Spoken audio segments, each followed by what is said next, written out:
एम्बरग्रिश एक बहुत ही दुर्लभ और कीमती चीज़ होती है जो समुद्र की स्पर्म व्हेल नाम की मछली जैसे जीव के पेट से निकलती है। समुद्र में कई साल तक रहने के बाद यह एक खुशबूदार पत्थर या मोम जैसा रूप धारण कर लेती है। इसे समुद्री सोना यानी कि फ्लोटिंग गोल्ड भी कहा जाता है। इसका उपयोग तंत्र शास्त्र में कहाँ कहाँ होता है। हमने बाजार में कई चीज़ें बिकती हुई देखी है, जैसे कि वशीकरण दाना, अघोरी दाना, तंत्र दाना, मोहिनी दाना। इस तरह पुराने ज़माने में कहीं तंत्र शास्त्र में इसका उल्लेख है। अंबर के नाम से जाना जाता है। हवन और पूजा में पुराने ज़माने में कुछ राजा और साधक लोग एम्बरग्रिस को धूप या अगरबत्ती की तरह जलाते थे, जिससे बहुत मधुर और भारी खुशबू आती थी। कहा जाता है कि इससे वातावरण शुद्ध होता है, यानी कि जो काम कपूर करता है, हम अगर हमारे घर में कपूर जलाए तो उसकी खुशबू से नेगेटिविटी चली जाती है और वातावरण शुद्ध हो जाता है। उसी तरह इसमें नेगेटिविटी को दूर करने का गुण पाया जाता है।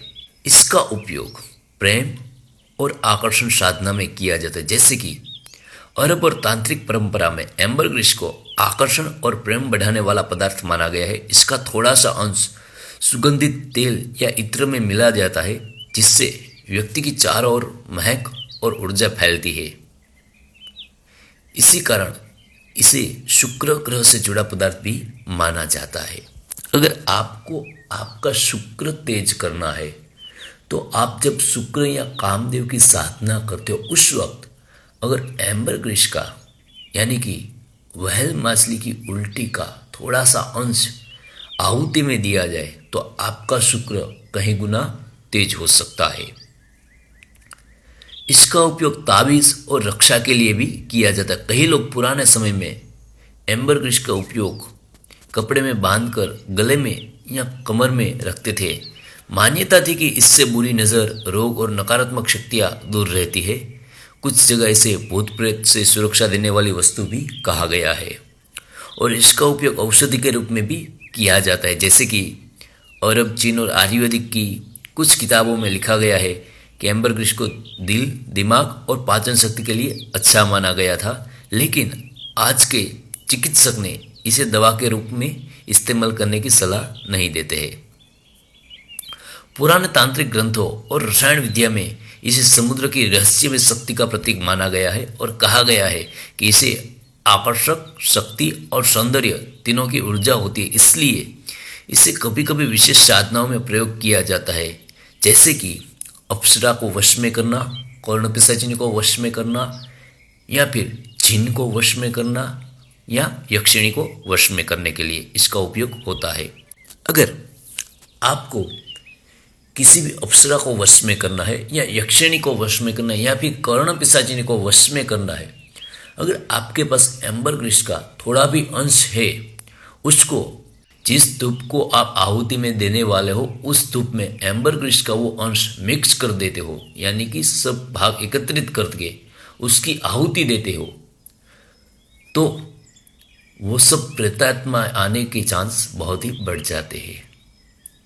हालांकि एम्बरग्रिस को पाना गैरकानूनी है, इसको रखना भी गैरकानूनी है, परंतु अगर कहीं से आपको मिल जाए तो आप तंत्र शास्त्र में इसका बहुत बड़ा फायदा है।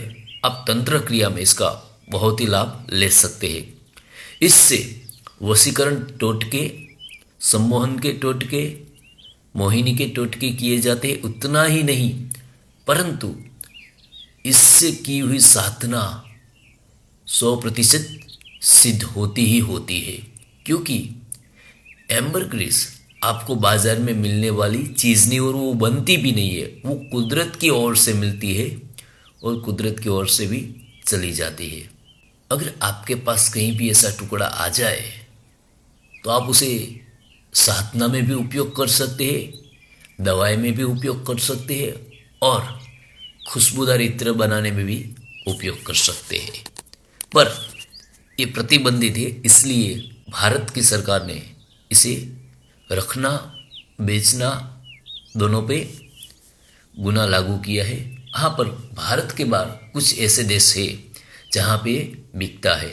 अगर आप वहाँ से ला सकते हैं तो आपके लिए साधना में बहुत उपयोग हो सकता है।